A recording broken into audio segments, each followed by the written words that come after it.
Olá, bem-vindos à nossa conversa de hoje. Vamos focar em Deuteronômio capítulo 29. Um momento chave, né? Israel está ali em Moabe, quase entrando na Terra Prometida. E Moisés, bom, ele reúne todo o povo.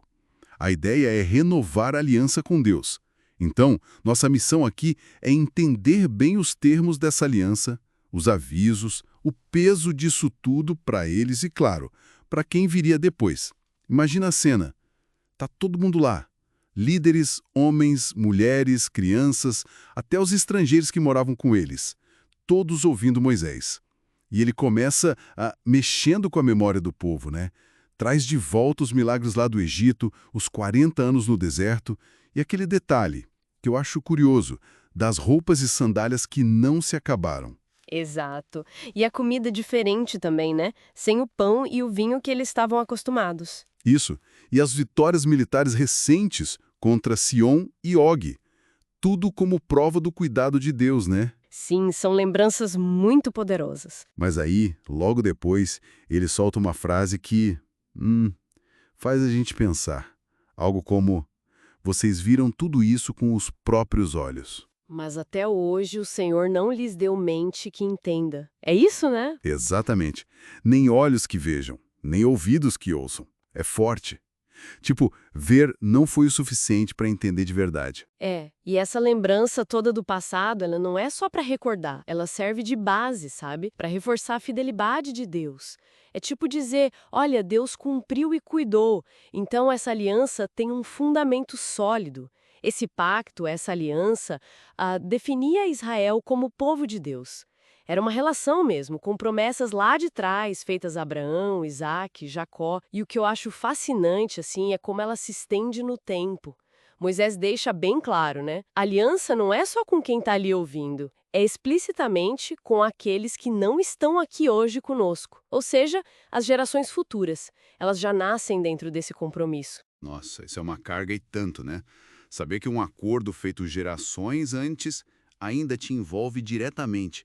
E junto com isso, vem umas advertências bem sérias, principalmente contra a idolatria. Sim, ele lembra dos ídolos, das imagens detestáveis que eles viram em outras nações. E usa aquela imagem forte da raiz que produz veneno amargo. O perigo de ter um coração que se desvia, mesmo que em segredo. Exato, a idolatria que começa por dentro. E tem um ponto aqui que me chama muito a atenção. É a advertência contra aquela pessoa que ouve tudo, ouve o juramento da aliança, mas pensa: ah, comigo vai ser diferente. Vou seguir meu caminho, meu coração teimoso, e vai dar tudo certo. Sim, a falsa segurança. Isso. O texto é muito duro com essa atitude. Diz que isso não traz paz, mas ruína para todos. Exatamente. E as consequências da quebra da aliança, especialmente por adorar outros deuses, são descritas de forma, assim, terrível. Fala das maldições que estão escritas na própria lei, da ira de Deus que não perdoaria, da terra ficando desolada. Chega a comparar com Sodoma e Gomorra, né? Sim, uma terra queimada, infértil, e o resultado final seria o exílio, ser expulso da terra. O texto faz uma ligação direta, sabe? Causa e efeito. Abandonar a Deus, buscar outros deuses, leva a esse desastre anunciado. A responsabilidade é toda deles. É muita responsabilidade mesmo. E depois de toda essa intensidade, o capítulo termina com uma frase bem intrigante, né?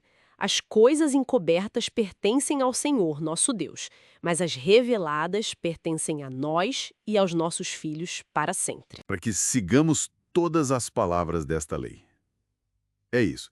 Então, tentando amarrar tudo isso, fica claro a seriedade desse pacto, né? É um chamado muito forte para não esquecer o que Deus fez, para manter a lealdade, porque se desviar, as consequências são pesadíssimas. Exato, fica essa tensão, né? A fidelidade de Deus no passado é certa, mas a resposta do povo dali pra frente é que vai definir o futuro deles. É uma responsabilidade contínua. E talvez saber, a reflexão final pode vir justamente dessa última frase. Ela parece traçar uma linha. O que é secreto e escondido pertence a Deus. Não adianta ficar tentando adivinhar. Mas o que foi revelado, a lei, os mandamentos, isso sim é pra gente, pros filhos, pra sempre. E exige ação, obediência. Entendi.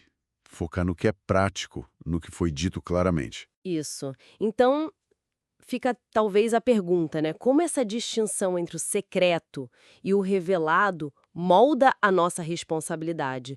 Ou, pensando na questão das gerações, como essa ideia de que as escolhas de hoje impactam tão diretamente o futuro, como isso pesa na nossa noção de legado, de compromisso coletivo dentro dessa aliança? É algo para se pensar.